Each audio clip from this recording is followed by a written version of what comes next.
Riley, thank you for the time. I am surprised you're not in a hotel room.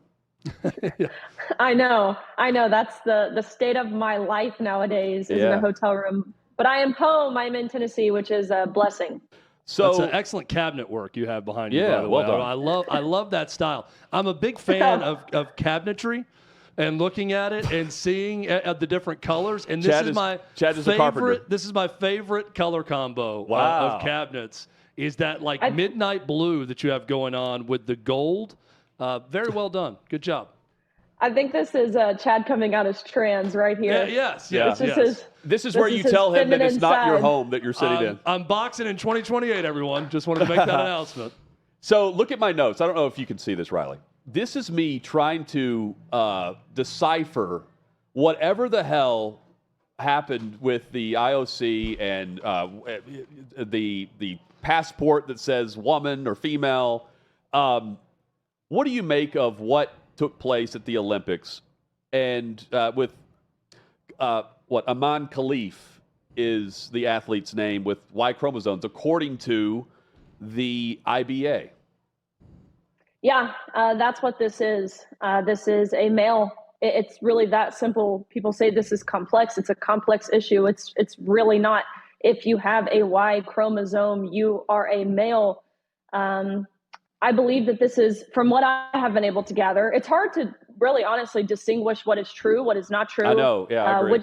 Which sources are pushing accurate information. But what I have been able to gather, speaking to coaches who are there at the Olympic Games and other people who are involved, is that this is a male athlete who has a DSD, which is a diagnosed sex disorder, similar to someone like Caster Semenya, if you can remember, another Olympic athlete, but again, a male with a Y chromosome, but appears to have female external genitalia. But in reality, what it is an underdeveloped penis with internal testes, meaning this is a person who went entirely through male puberty, but just appears to have female genitalia. That's what I've been able to make of it. The whole thing is confusing to me. Like it's not trans. It's not the transgender athlete declaring themselves female while being male. This is at birth, I guess. It's not a choice. It's, I guess, you're born this way. Mutation in the genes, whatever. We saw firsthand, though, in 46 seconds what the Y chromosome does, didn't we? Of course we did. We saw this. I mean, it was a tragic display. If you watch, I watched it live this morning, actually. It was at 5:20 in the morning, my time. I watched the fight before, and I watched this fight. The fight before, two women, right? Of course, it was at the end of their match. They're getting tired. Their punches are getting a little slower as you get, your energy kind of wears down.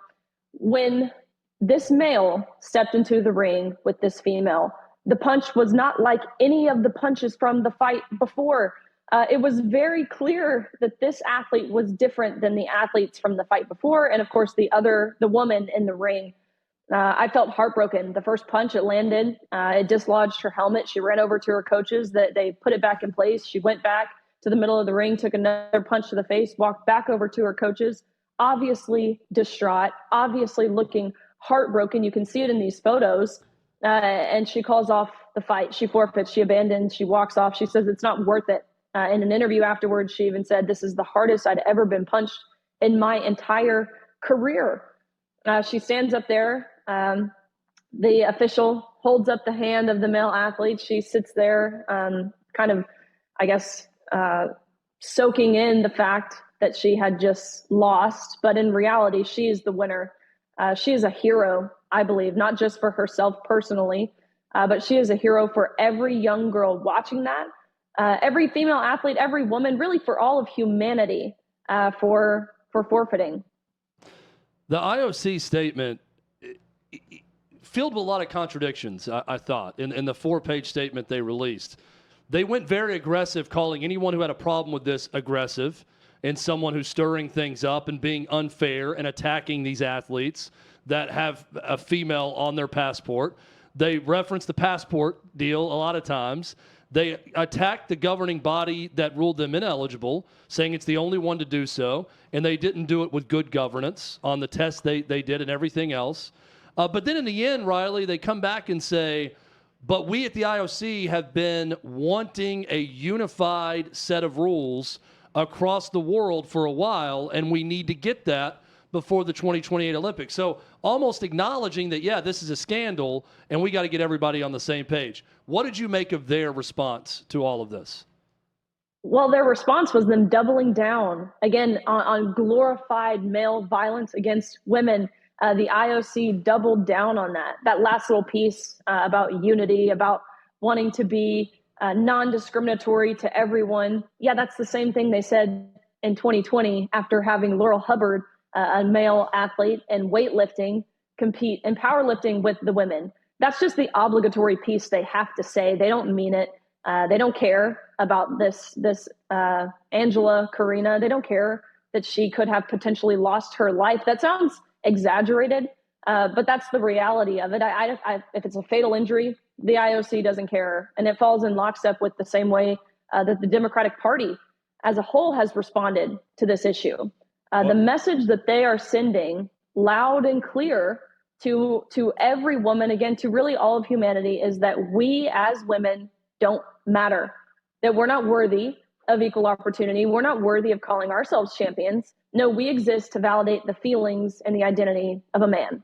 And I mean, picking up on what you just said, today it goes into effect, right? The Biden administration's rewrite of Title IX. That's right. And which equates your sex with gender identity, and goes as far to say if you don't refer to someone as their preferred pronoun, you could be called into the Title IX office for sexual harassment. Is that correct? That's right. The Biden-Harris administration has taken this short, brief piece of legislation enacted 52 years ago, broad in its original implementation, but most notable for allowing for equal opportunity in sports. They created a new proposal that equates sex with gender identity, abolishing Title IX and its original intent, ridding educational programs of sex-based protections, which, as you said, it allows for men to take academic and athletic scholarships away from women. It allows men into bathrooms, locker rooms, changing rooms.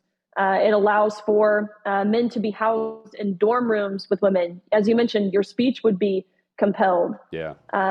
That's what the Democratic Party is doing. And when a CRA, a Congressional Review Act, was introduced in the U.S. House to combat this illegal administrative rewrite of Title IX, you bet your bottom dollar all 205, every single last one of them, mothers and fathers of their own young daughters, all 205 House Democrats voted in opposition of protecting women and girls in sports, meaning this is an issue that falls entirely on party lines. Let that really sink in. Yeah. Yet the Democrats, they claim to be the party of and for women, yet they can't even define what a woman is. Riley Gaines with us. Riley, I promised, and Chad did too, that we would get you out on time, but just real quick. There is the competitor is Sitora Turdibakova from Uzbekistan. She fights the other person in question here, Lin Yuting, tomorrow. Would you, if you're the competitor against Sitora, would you fight the other competitor who allegedly has Y chromosomes? I hate even saying this because I am the biggest advocate for women playing in sports, really for everyone playing sports, right?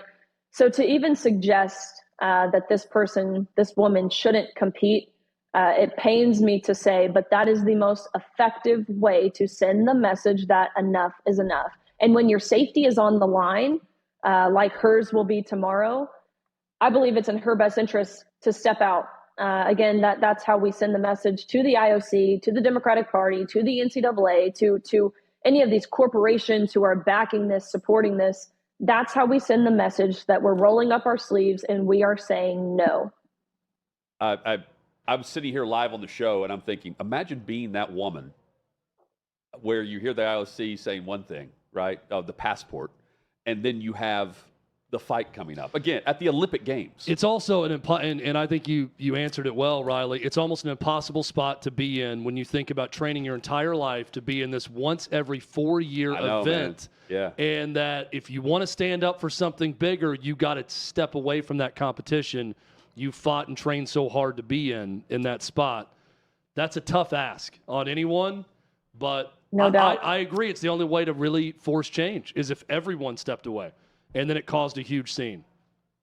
No doubt. No doubt. Hey, and I think you have another interview coming up. Is that right? that's it. Okay.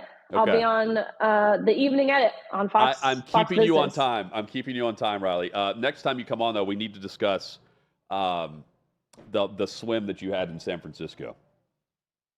I'll give you one word for it. Cold. It was freezing there. Any sharks?